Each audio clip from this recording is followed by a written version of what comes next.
Hi, I welcome you to this learning session on IFRS for SMEs. In this session, we are going to have a discussion on intangible assets other than goodwill, which is generally dealt by Section 18 of IFRS for SMEs. So let's move on to the contents, the learning outcomes. After completing this session, you will have an understanding on these three topics of IFRS for SMEs relating to intangible assets. The first, we will understand the scope.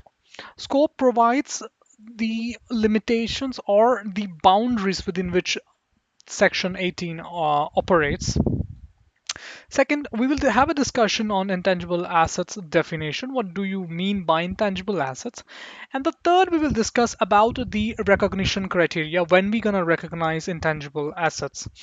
Further, we will have a understanding on the differences between this IFRS and IFRS full IFRS basically, which is dealt by IAS 38. So this is the total structure of this video. Let's understand scope.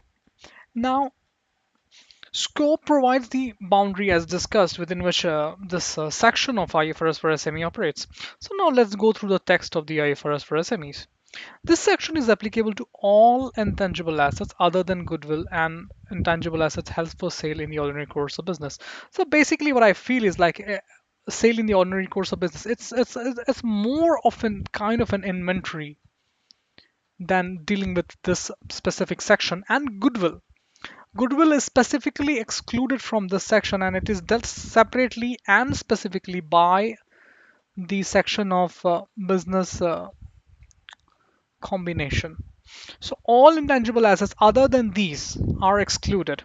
Further, the scope excludes any financial assets or any mineral rights and mineral reserves assets. We may have some rights over exploration of any mineral rights.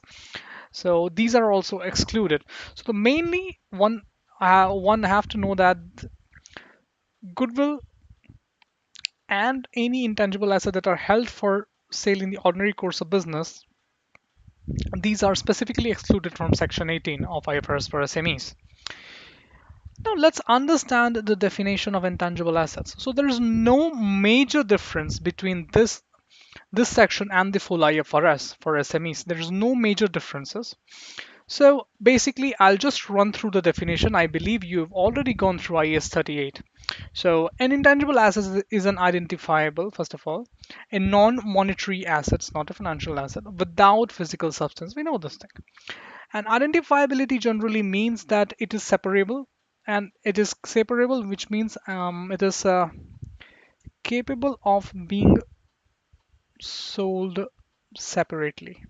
So I'm not going to discuss IAS 38 in detail, but this is the basic definition, which is same as IFRS, the full IFRS. So now let's understand the third point, the recognition criteria. Here, I'll tell you the most important difference. It's the most important difference is that it does not result from expenditure incurred internally on an intangible asset. So if you have developed developed any internally generated asset, internally generated asset, I can say that R&D, whenever you are making expenditures on R&D, so there may be conditions relating to the development, which is capitalized under IAS 38. Best example will be a patent. You're doing some research and development, and you arrive at a conclusion that this product can be developed, and this process can be patented and can be materialized over the future periods.